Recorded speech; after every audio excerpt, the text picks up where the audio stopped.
వేగోల్డ్ trusted gold buyers మీరు తాకట్టు పెట్టిన బంగారాన్ని విడిపించి ఈ రోజు ఉన్న మార్కెట్ ధరకు కొనబడను. శ్రీశైలం దేవస్థానంలో ఏం జరుగుతోంది? కాటేజీలను స్వాధీనం చేసుకోవడంలో వైఫల్యం ఎవరిది? కాటేజీలని నిర్మించిన దాతల వల్లనే స్వాధీనం ఆలస్యమవుతుందా?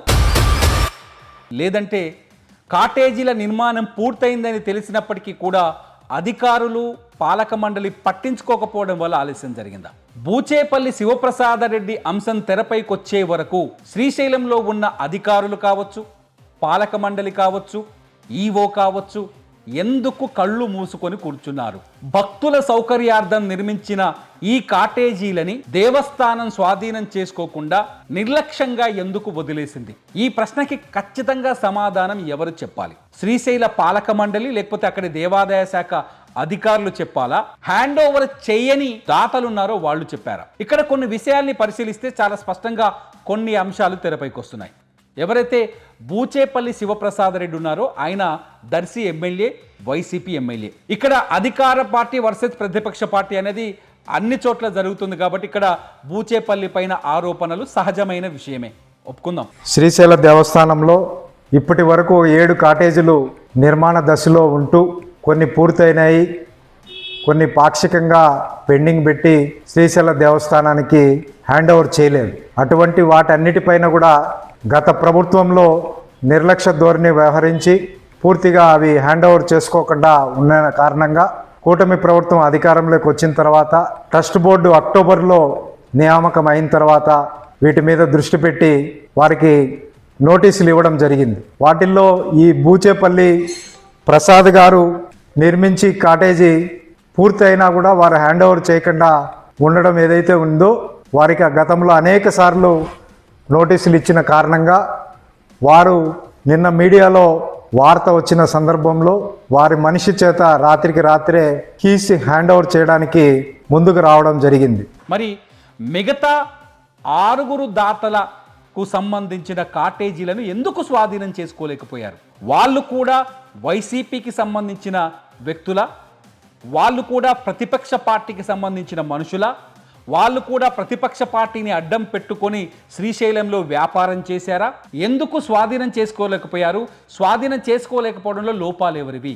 స్పష్టంగా ఇక్కడ ఒకటి అర్థమవుతుంది ఏంటంటే అధికారులు పాలక మండలి నిర్లక్ష్యమే శ్రీశైల క్షేత్రంలో గెస్ట్ హౌజ్ల నిర్మాణం పూర్తయినప్పటికీ కూడా దాతల నుంచి స్వాధీనం చేసుకోలేకపోయారనే విషయం ఇక్కడ చాలా స్పష్టంగా అర్థమవుతోంది. ఎందుకంటే బూచేపల్లి శివప్రసాద్ రెడ్డి సబ్జెక్టే తీసుకుందాం. బూచేపల్లి శివప్రసాద్ రెడ్డి వాళ్ళకి 2023లో భూమి ఇచ్చారు కొండపైన. అక్కడ గెస్ట్ హౌస్ నిర్మాణం పూర్తయింది. నిర్మాణం పూర్తయిన తర్వాత ఇవాళ నోటీసులు ఇచ్చామని అధికారులు చెప్తున్నారు. జూన్ 18వ తేదీలోపు మీరు హ్యాండ్ ఓవర్ చేయాలి, లేకపోతే 20వ తేదీలోపు మేమే స్వాధీనం చేసుకుంటామని చెప్తున్నారు. ఇక్కడ నోట్ దిస్ పాయింట్. ఒక 10 రోజుల కిందట మా ఇంజనీరింగ్ డిపార్ట్మెంటు, రెవెన్యూ డిపార్ట్మెంటుతో కూడిన ఒక కమిటీ వేసి ఈ పెండింగ్ ఉన్న కాటేజీలు వివరాలు తీసుకొని రిపోర్ట్ ఇవ్వమని చెప్పడం జరిగింది. వారిచ్చిన రిపోర్టు ప్రకారంగా వీటన్నిటినీ త్వరలో వారు దేవస్థానానికి స్వాధీనపరచకపోయినా కూడా దేవస్థానమే స్వాధీనపరచుకునే ఉంటుందని శ్రీశైల దేవస్థానం చైర్మన్గా చెప్తున్నాను. ఎవరైనా ఒక పాయింట్ అండర్లైన్ చేయండి. స్వాధీనం చేసుకునే హక్కు పాలక మండలికి ఉన్నప్పుడు ఎందుకు తాత్సారం చేశారు? 2023లో బూచేపల్లి శివప్రసాద్ రెడ్డి ఎమ్మెల్యే కాదు, 24లో తెలుగుదేశం పార్టీ అధికారంలోకి వచ్చింది కదా. ఇక రాజకీయం మాట్లాడదాం కొంత. తెలుగుదేశం పార్టీ అధికారంలోకి వచ్చిన తర్వాత మీరు శివప్రసాద్ రెడ్డి నిర్మాణం పూర్తి చేసిన గెస్ట్ హౌస్ని తీసుకునేందుకు, స్వాధీనం చేసుకునేందుకు మీ దగ్గర హక్కు ఉంది కదా. ఈ 2.5 ఏళ్ళు ఎందుకు కళ్ళు మూసుకొని కూర్చున్నారు ఈవో గారు? ఈ 2.5 ఏళ్ళు ఎందుకు చేతులు ముడుచుకొని కూర్చున్నారు పాలక మండలి సభ్యులారా? ఎందుకు శివప్రసాద్ రెడ్డికి ఈ 2.5 ఏళ్లలో మీరు ఇమ్మీడియట్లీ నోటీసులు ఇచ్చామని చెప్తున్నారు కదా మీరు? మరి నోటీసులు ఇచ్చి ఇమ్మీడియట్లీ స్వాధీనం ఎందుకు చేసుకోలేకపోయారు? నిర్మాణం పూర్తయింది అనే విషయం మీకు తెలియదా? చెప్తున్నారు కొంతమంది ఈవో కానీ అధికారులు కానీ అక్కడ నిర్మాణం పూర్తి కాలేదు, మరమ్మతుల కోసం వెనక్కి తీసుకున్నారు, ఏదో చెప్తున్నారు. ప్రధానమంత్రి నరేంద్ర మోదీ గతేడాది శ్రీశైల క్షేత్రాన్ని సందర్శించినప్పుడు మీరు ఈ గెస్ట్ హౌస్ని వాడుకున్నారా లేదా? ఒకసారి సమాధానం చెప్పండి. అప్పటికి వీళ్ళు మీ చేతికి స్వాధీనం చేశారా లేదా? సమాధానం చెప్పండి. శివరాత్రి ఉత్సవాలలో మీరు బూచేపల్లి శివప్రసాద్ రెడ్డి గెస్ట్ హౌస్ను వాడుకున్నారా లేదా? సమాధానం చెప్పండి. బూచేపల్లి శివప్రసాద్ రెడ్డి గెస్ట్ హౌస్ గురించే మాట్లాడతలేను. బూచేపల్లి శివప్రసాద్ రెడ్డి లాంటి ఇంకా హ్యాండ్ ఓవర్ చేయలేదనే ఆరోపణలున్న గెస్ట్ హౌజులు అక్కడ ఇంకొక 6 ఉన్నాయి. మొత్తం 7 గెస్ట్ హౌజులని శ్రీశైలం అధికారులు స్వాధీనం చేసుకోవాల్సిన అవసరం ఉంది. ఈ 7 గెస్ట్ హౌజ్లలో బూచేపల్లి అనే వ్యక్తి ఒక అతను ఎమ్మెల్యే కాబట్టి ఇవాళ హైలైట్ అయ్యాడు, మీడియాలో కనిపిస్తున్నాడు. మిగతా 6 ఎవరు? మిగతా 6 ఎందుకు వదిలేశారు? బూచేపల్లికి నోటీసులు ఇచ్చారు, ఓకే. మిగతా 6 ఎందుకు నోటీసులు ఇవ్వలేదు? పోనీ ఈ 2.5 ఏళ్ల నుంచి 3 ఏళ్ల నుంచి బూచేపల్లి అంటే తన సొంతానికి వాడుకుంటున్నారని మీరు చెప్తున్నారు. మిగతా 6 కూడా సొంతానికి వాడుకుంటున్నట్టే లెక్క కదా. బూచేపల్లి దొంగతనం చేస్తాడని మీరు చెప్తున్నారు. మరి వాళ్ళు కూడా దొంగతనం చేసినట్టే కదా. వాళ్ళ పేర్లను ఎందుకు బయట పెట్టట్లేదు, బయట హైలైట్ చేయట్లేదు, ఎందుకు మీడియాకి లీక్ ఇవ్వట్లేదు? అయినా ఇన్ని రోజులు ఒక 7 గెస్ట్ హౌజులు పూర్తయ్యాయంటే బూచేపల్లితో కలిపి ఈ 7 గెస్ట్ హౌజ్ల నిర్మాణం పూర్తయిన తర్వాత ఇన్ని రోజులు మీరు వాళ్ళకు నోటీసులు ఇచ్చి బలవంతంగా స్వాధీనం చేసుకునే అధికారం ఉన్నప్పుడు కూడా మీరెందుకు స్వాధీనం చేసుకోలేకపోయారు? నిర్లక్ష్యం ఈవో దగ్గర ఉంది కదా. నిర్లక్ష్యం ఏదైతే శ్రీశైల పాలక మండలిలో ఉన్న ఇంజనీరింగ్ డిపార్ట్మెంట్ దగ్గర ఉంది కదా. నిర్లక్ష్యం పాలక మండలి దగ్గర కనిపిస్తుంది కదా. స్వాధీనం చేసుకోవటం మీ వల్ల కాలేదా? రాజకీయంగా ఒత్తిడి చేయలేకపోయారా? బూచేపల్లి ఏమైనా ప్రభుత్వాన్ని, ముఖ్యమంత్రిని అడ్డం పెట్టుకొని మిమ్మల్ని బెదిరించాడా? ఇవ్వచ్చు కదా పూర్తయిన రోజే మీరు నోటీసులు. చాలా స్పష్టంగా ఆయన కొన్ని వివరణలు ఇస్తున్నాడు. ఏమిస్తున్నాడు? బూచేపల్లి విషయంలో కూడా మేము కొంత క్లారిటీ ఇచ్చే ఆయన వివరణ వింటే అర్థమవుతుంది. మేము ఎప్పుడో హ్యాండ్ ఓవర్ చేశాము, మోదీ గారు వచ్చినప్పుడే మేము ఇచ్చేసాము. నేను కూడా అక్కడికి ఒక్కసారి కూడా రాలేదు. మా ట్రస్ట్ ద్వారా నిర్మించాము. మా తల్లిదండ్రి అయితే సుబ్బారెడ్డి, వెంకాయమ్మ పేర్లతో ఉన్న ట్రస్ట్ ద్వారా నిర్మించాము. మేము సేవ చేస్తున్నాము శివుడికి. మాకు స్వార్థానికి సొంతంగా వాడుకునే అవకాశం లేదు, ఆ అవసరమే లేదని చెప్తున్నారు. నేను కూడా ఒక్కరోజు కూడా రాలేదు అక్కడికి అని చెప్తున్నారు. మేము దేవుడి సొమ్ము ఎప్పుడు వాడుకోవాల్సిన మాకు అవసరం లేదు, బూచేపల్లి కుటుంబానికి అవసరం లేదు. ఆల్రెడీ కీస్ హ్యాండ్ ఓవర్ చేశారు. ఎగ్జాంపుల్, పోయిన సంవత్సరం అక్టోబర్ 16వ తేదీ ప్రైమ్ మినిస్టర్ మోడీ గారు అక్కడికి వచ్చినప్పుడు మీ దగ్గర కీస్ ఉన్నాయి, మీరే అన్ని చూసుకున్నారు. దాంతో మన శివరాత్రి రోజు కూడా మీ రెవెన్యూ డిపార్ట్మెంట్ దగ్గరే కీస్ ఉన్నాయి. చిన్న రిపేర్ల దగ్గర మేము తీసుకున్నాం, కానీ మొత్తం కీస్ మొత్తం మీ దగ్గరే ఉన్నాయి. నేను ఎమ్మెల్యే అయిన తర్వాత కూడా ఈ 2 సంవత్సరాల్లో ఒకసారి నేను శివక్షేత్రంకి వచ్చి దర్శనం చేసుకుని పోయాను. మేము వాడుకోవాల్సిన అవసరం లేదు. సాధారణంగా ఇటువంటి ఏదైతే ట్రస్ట్ ద్వారానో లేకపోతే సొంతంగా దాతల ద్వారా నిర్మించిస్తే 30 రోజుల నుంచి 45 రోజులు అక్కడ వచ్చి ఉండేందుకు, స్టే చేసేందుకు అవకాశం కల్పిస్తుంది దేవస్థానం. అది కూడా నేను వాడుకోలేదని చెప్తున్నారు బూచేపల్లి. సరే, దానిపైన ఎంక్వైరీ చేయండి. మిగతా 6 విషయంలో ఎందుకు సేమ్ ఇదే స్థాయిలో మీరు ఆరోపణలు చేయలేకపోతున్నారు? మిగతా 6 కూడా ఇక్కడ బూచేపల్లి వ్యాపారం చేస్తామని చెప్తున్నారు కదా, అలాగే మీరు ఎందుకు చెప్పలేకపోతున్నారు? అంటే బూచేపల్లి రాజకీయ నాయకుడు, ప్రతిపక్షంలో ఉన్నాడు కాబట్టి మీకు ప్రశ్నించే అవకాశం వచ్చింది. మిగతా వాళ్ళు రాజకీయ నాయకులు కారు కాబట్టి సైలెంట్గా ఉన్నారు. అంటే మీ నిర్లక్ష్యాన్ని, ఈ 7 గెస్ట్ హౌజులని స్వాధీనం చేసుకోవడంలో అధికారుల నిర్లక్ష్యాన్ని, పాలక మండలి నిర్లక్ష్యాన్ని, ఈవో నిర్లక్ష్యాన్ని కప్పిపుచ్చుకునేందుకు వ్యవహారాన్ని అంతా తీసుకెళ్లి బూచేపల్లి భుజాన తలపైన వేసినట్టుగా అనిపించట్లేదా?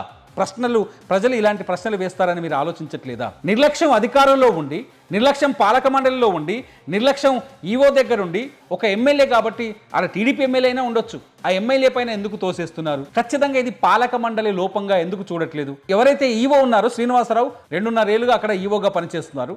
ఈ 2.5 ఏళ్ల కాలం ఆయన కళ్ళు మూసుకున్నారా? ఈ 2.5 ఏళ్లలో బూచేపల్లి హ్యాండ్ ఓవర్ చేయకపోతే ఎందుకు గెస్ట్ హౌస్ దగ్గరికి మీ అధికారులను పంపించి ఫైనల్ నోటీసులు ఇచ్చి, ఫైనల్ వార్నింగ్లు ఇచ్చి ఎందుకు స్వాధీనం చేసుకోలేకపోయారు? ప్రభుత్వం మీకు అనుకూలమైన ప్రభుత్వం వచ్చింది కదా, పోనీ ప్రభుత్వం పూర్తి స్వేచ్ఛ ఇచ్చింది కదా. ఖచ్చితంగా ఇక్కడ వీళ్ళపైన, శ్రీశైలంలో ఉన్న పాలక మండలి పైన, అధికారుల పైన ఏం ఆరోపణలు వస్తున్నాయంటే అధికార పక్షం మన్ననలు పొందడానికి, అధికార పక్షం దృష్టిలో పడ్డానికి, అధికార పక్షానికి ఏదో కొంత లీడ్ ఇచ్చాము, ఇంకొక ఎమ్మెల్యేని మేము టార్గెట్ చేయగలిగామని చెప్పడానికి మీరు అక్కడ ప్రతిపక్ష ఎమ్మెల్యేనో ప్రతిపక్ష పార్టీకి సంబంధించిన ఎమ్మెల్యేని టార్గెట్ చేశారే తప్ప సమాంతరమైన న్యాయం చేయలేకపోయారు. అక్కడ సమాంతరం ఏంటంటే బూచేపల్లి దాతనే అక్కడ, అట్లాగే మిగతా 6 కూడా దాతలే. అక్కడ దాతలకు బూచేపల్లికి ఏ అధికారం ఉంటుందో మిగతా 6 కూడా అదే అధికారం ఉంటుంది. టెంపుల్ దగ్గర బూచేపల్లికి ఏ రూల్స్ వర్తిస్తాయో మిగతా 6 కూడా అవే రూల్స్ వర్తిస్తాయి. అలాంటప్పుడు అందరి పేర్లని ఎందుకు బయట పెట్టలేకపోయారు? అందరి పేర్లని ఎందుకు హైలైట్ చేయలేకపోయారు మీడియాలో? అంటే ఉద్దేశపూర్వకంగా రాజకీయం, వాళ్ళ తప్పుని కప్పిపుచ్చుకోవడం కోసం రాజకీయం చేస్తున్నారనే విషయం చాలా స్పష్టంగా అర్థమవుతోంది. ఇక్కడ నేను అడుగుతున్నది ఒకటే, ఖచ్చితంగా ఇక్కడ శ్రీశైలం అధికారులు వాళ్ళ నిర్లక్ష్యాన్ని కప్పిపుచ్చుకోకుండా ఇక నుంచైనా ఈ హ్యాండ్ ఓవర్ చేయని గెస్ట్ హౌస్లని ఫైనల్ నోటీసులు ఇచ్చి స్వాధీనం చేసుకోవాల్సిన అవసరం ఉంది. ఇక నుంచైనా ఒక బూచేపల్లి కాదు, మిగతా 6 దగ్గర కూడా బూచేపల్లి చాలా స్పష్టంగా చెప్తున్నారు, మోదీ వచ్చినప్పటికే నేను హ్యాండ్ ఓవర్ చేశానని. ఈ అంశం పైన మీరు స్పష్టతను ఇవ్వాల్సిన అవసరం ఉంది. హ్యాండ్ ఓవర్ చేయలేకపోతే ఆ రోజు మోదీ వచ్చినప్పుడు ఎందుకు వాడుకున్నారు, ఆ తర్వాత శివరాత్రి ఉత్సవాలకి ఎందుకు వాడుకున్నారో సమాధానం చెప్పాల్సిన అవసరం ఉంది. పూర్తి స్థాయిలో హ్యాండ్ ఓవర్ చేయకపోతే ఫైనల్ నోటీసులు ఇచ్చి మీరు ఎందుకు తీసుకోలేకపోయారు, ఆ ట్రస్ట్ నుంచి బూచేపల్లి సుబ్బారెడ్డి వెంకయ్యమ్మ ట్రస్ట్ నుంచి మీరు ఎందుకు తీసుకోలేకపోయారనే విషయంలో అధికారులు కూడా ఖచ్చితంగా సమాధానం చెప్పాల్సిన అవసరం ఉంది. బూచేపల్లి ఎమ్మెల్యే కావచ్చు, అయినా ఏదైనా కావచ్చు, ఎవరైనా సరే అందరూ మల్లికార్జున స్వామి దగ్గర సమానమైన వ్యక్తులే. ఆయన సేవకు వచ్చినప్పుడు ఎలాంటి రూల్స్ ఉంటాయో ఆ రూల్స్ ప్రకారమే ఖచ్చితంగా అక్కడ వ్యవహారాలన్నీ జరగాలి, గెస్ట్ హౌస్ల నిర్వహణ కూడా జరగాలి. చాలా ఆరోపణలు ఉన్నాయి శ్రీశైలం అధికారుల పైన. ఎందుకంటే ఒక గెస్ట్ హౌస్ పేరు చెప్తాను నేను. చెల్లా రంగారెడ్డి అనే ఒక దాత కట్టించిన గెస్ట్ హౌస్ 2017లో నిర్మాణం పూర్తయింది. అప్పటి నుంచి ఇప్పటి వరకు అది ఇంతవరకు హ్యాండ్ ఓవర్ చేసుకోలేకపోయారు. దీనికి ఏంటి అంటే ఖచ్చితంగా ఎవరైతే అధికారులు ఉన్నారో, అక్కడ శ్రీశైలం బోర్డులో పనిచేసే దేవాదాయ శాఖ అధికారులు ఉన్నారో వాళ్ళ హస్తం ఈ గెస్ట్ హౌస్ల నిర్వహణలో ఉంది. ఆ అధికారులు ఏం చేస్తున్నారంటే హ్యాండ్ ఓవర్ చేసుకోకుండా వ్యాపారం చేస్తున్నారనే ఆరోపణలు కూడా ఉన్నాయి. బూచేపల్లిని టార్గెట్ చేస్తూ ఏదో బూచేపల్లి రాజకీయ నాయకుడు ఎమ్మెల్యే కాబట్టి ఆయన అటాక్ చేస్తూ తీసుకొచ్చిన ఈ వ్యవహారంతో ఇవన్నీ ఇప్పుడు బయటకు వస్తున్నాయి. అక్కడ పిఆర్ఓ ఎవరైతే శ్రీశైలం బోర్డుకి పాలక మండలికి పిఆర్ఓ ఉన్నారో శ్రీనివాస్ ఆయన పైన కూడా అక్కడ బోల్డ్ అన్ని ఆరోపణలు ఉన్నాయి. గెస్ట్ హౌస్ల మేనేజ్మెంట్ అంతా ఆయన చేతుల్లోనే ఉంటుందని చెప్తున్నారు. ఆ పిఆర్ఓ కూడా ఈ గెస్ట్ హౌస్లు హ్యాండ్ ఓవర్ చేసుకోకపోవడం వెనుక ఆయన పాత్ర కూడా ఉందనే చర్చ జరుగుతుంది. దీనిపైన కూడా విషయాలు బయటికి రావాల్సిన అవసరం ఉంది. బూచేపల్లి ఒక్కడే కాదు, బూచేపల్లి రాజకీయ నాయకుడు కాబట్టి హైలైట్ అయ్యాడు అంతే తప్ప బూచేపల్లితో పాటు ఇంకొక 6 అక్కడ ఉన్నారు. 6 గెస్ట్ హౌస్లను స్వాధీనం చేయాల్సిన అవసరం ఉంది. బూచేపల్లి దగ్గరికి వస్తే బూచేపల్లి చాలా స్పష్టంగా చెప్తున్నాడు, నేను ఆల్రెడీ హ్యాండ్ ఓవర్ చేశానని చెప్తున్నాడు. మోదీ వచ్చినప్పుడు వాడుకున్నారని చెప్తున్నారు.